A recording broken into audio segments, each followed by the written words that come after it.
itu dia penyakit-penyakit yang mengambil kos begitu banyak untuk diubati. Dan hari ini dalam segmen Sihat dan Steady pun kita akan membincangkan mengenai satu penyakit yang memang mahal, iaitu penyakit jantung. Tetapi sekarang ni ada sebuah yayasan di mana orang yang kurang berkemampuan boleh mendapatkan rawatan percuma. Kita akan mengulas lebih lanjut mengenai topik itu, tetapi sebelum itu, sekiranya anda mempunyai sebarang pendapat, komen ataupun anda ada apa-apa soalan yang ingin ditanya, hubungi kami di talian 0355692533 ataupun kongsikannya di laman-laman sosial kami @feelgoodshow7, #feelgoodshow7 di Facebook, Instagram dan Twitter. Okey, so tanpa melengahkan masa, saya ingin menjemput Datuk Aliah Karen dan juga Datuk Dr. Gandhi Raj Somasundram untuk segmen Sihat dan Steady pagi ini. Dipersilakan. Good morning, Datuk. Good morning, Doktor. Thank you for having us. Hi, good morning, Datuk Aliah. Good morning, Dr. Gandhi. Have a seat. Yeah, thank you. Alright. Okay, so Datuk Aliah Karen selaku Ketua Pegawai Eksekutif Yayasan Amal MEA Medicare. Betul. Dan juga Dr. Gandhi Raj adalah Ketua Bahagian Cardiothoracic Surgery Gleneagles Kuala Lumpur. Yes. Okey, kita mulakan dengan Datuk Aliah dahululah. Mungkin Datuk boleh ceritakan mengenai Yayasan MEA Medicare ni dahulu. Yayasan ini ditubuhkan 24 tahun yang lepas. So agak lama jugalah. Okey. Boleh dikatakan ya. Right. Kita bermula dengan helping renal disease patients atau kidney failure. Kidney, buah pinggang. Ya, buah pinggang. Ya. And it started off dari satu pusat dialisis, berkembang sampai ke 12 pusat di 9 buah negeri di seluruh Malaysia. Of course, over the years sudah beribu-ribulah pesakit-pesakit yang kita dah tolong dengan bantuan dan rawatan subsidi yang amat tinggi banding dengan mereka yang harus ke private clinics atau swasta. Ya, tetapi kita memberikan subsidi untuk rawatan dan over the years kita dah membantu beribu-ribu pesakit buah pinggang macam saya kata tadi, and sekarang kita ada 830 orang pesakit di 12 pusat ni. So that's merely the start lah. And of course now this year kita embark on a new project untuk membantu mereka yang ada masalah jantung pula. Ya, so kita alih ke atas dari buah pinggang ke jantung pula. Tetapi 830 orang ni, Doktor Datuk berkata tadi, adakah semua mereka mendapat rawatan percuma? Tidak, bukan percuma, tetapi ada beberapa orang juga yang mendapat rawatan percuma. Tengok pada sosioekonomik mereka lah. Okey, so seandainya mereka dalam di golongan yang amat miskin, selepas kita membuat tinjauan ke rumah mereka dan sebagainya, of course kita akan memberikan rawatan percuma. Kalau tidak, subsidilah. Contohnya di private center atau di swasta, mereka perlu membayar dalam RM200 setiap rawatan. Dan mereka ni perlukan 13 kali rawatan dalam sebulan. Ya, banyak kali tu.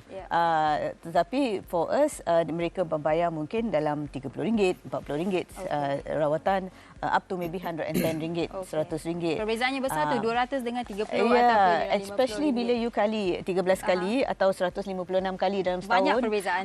Itu amat ketara. Belum lagi masuk kos-kos yang lain seperti ubat, injection dan sebagainya. Ya. Dan cakap pasal yang terbaru, Hati Charity Fund, Dr. Gandhi Raj membimbing,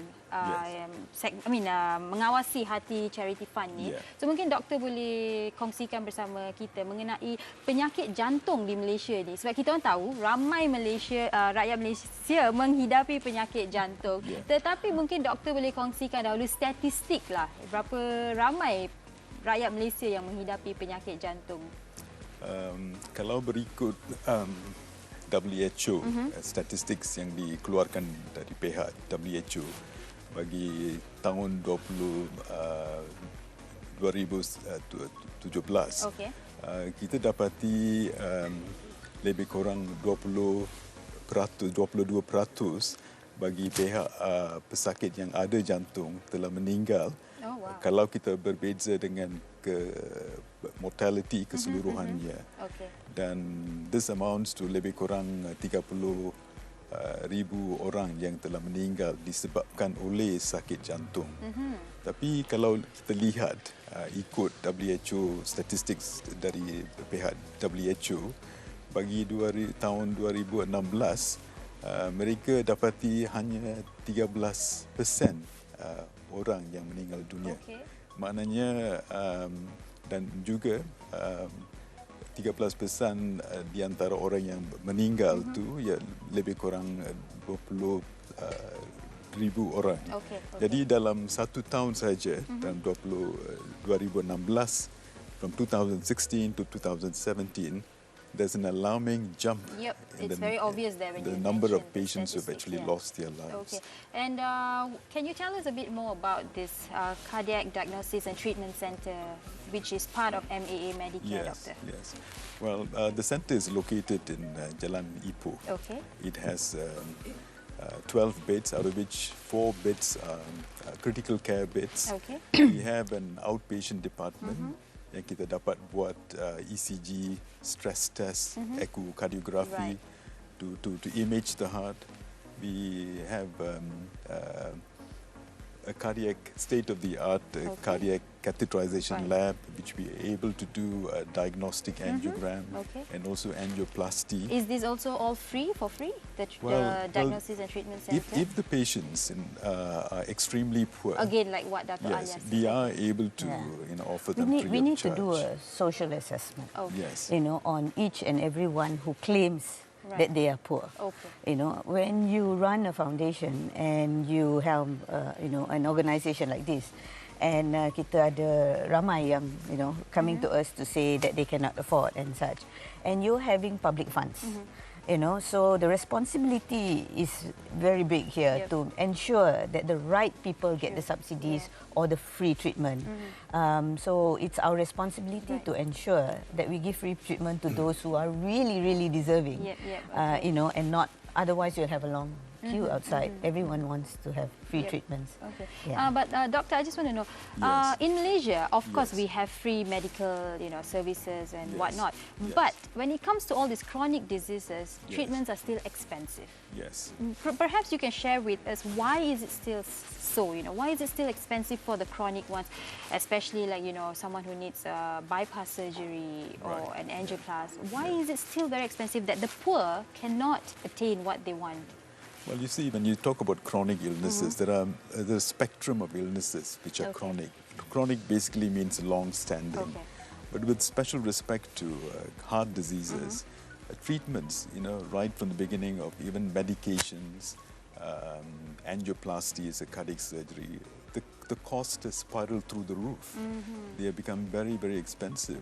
And we find in Malaysia particularly, the underprivileged community are not able to afford these treatments. And that's one of the reasons that the foundation, we took a bold step in trying to establish services so that these services are amenable to the poverty-stricken individuals in this country. Right, of course. And of course, you mentioned that your centre has 12 beds. Yes. For the chronic ones, is it? Well, we have 4 critical care beds. Critical care. These are beds where the patients after an angioplasty procedure are looked after.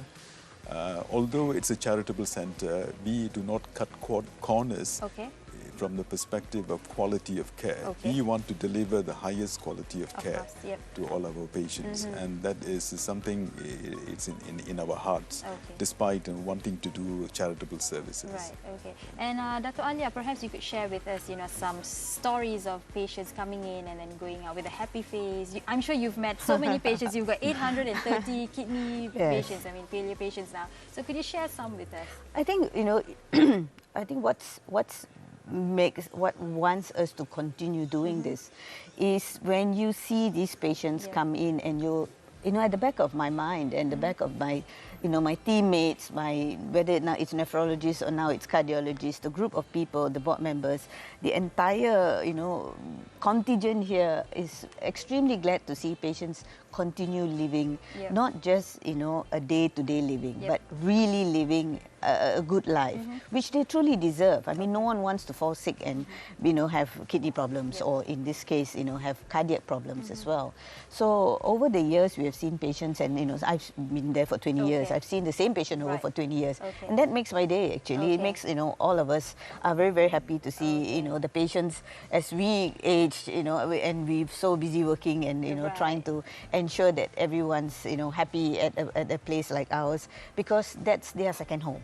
And so we've seen, many patients, and today I'm glad to say that we are able to help kidney patients who have cardiac problems.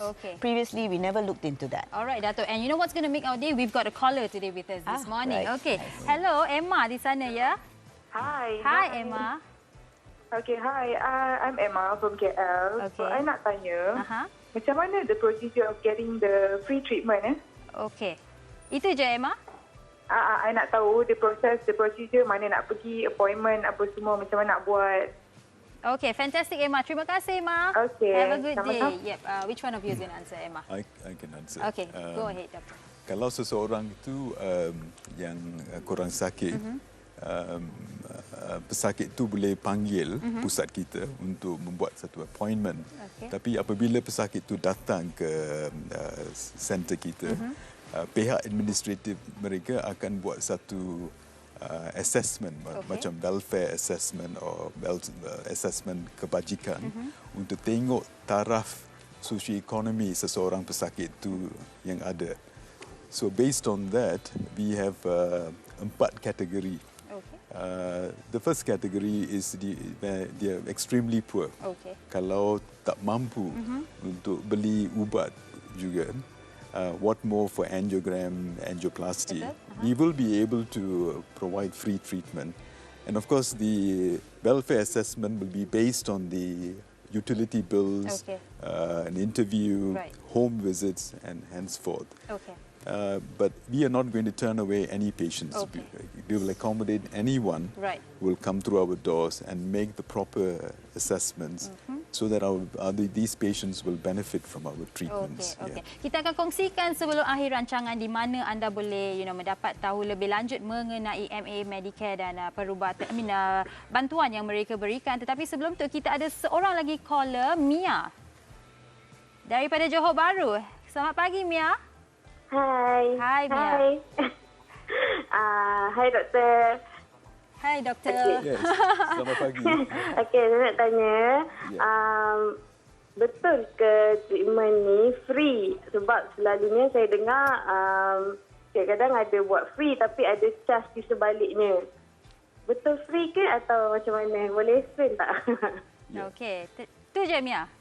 Itu saja. Okay, thank you, Mia. I think it's a very interesting question sebab biasanya orang kata free tapi bila pergi sana, ada bayaran. Sebab kalau kita beritahu rawatan itu percuma, saya harap banyak orang akan datang. Of course, Doktor. Kita orang Malaysia, kita suka benda free.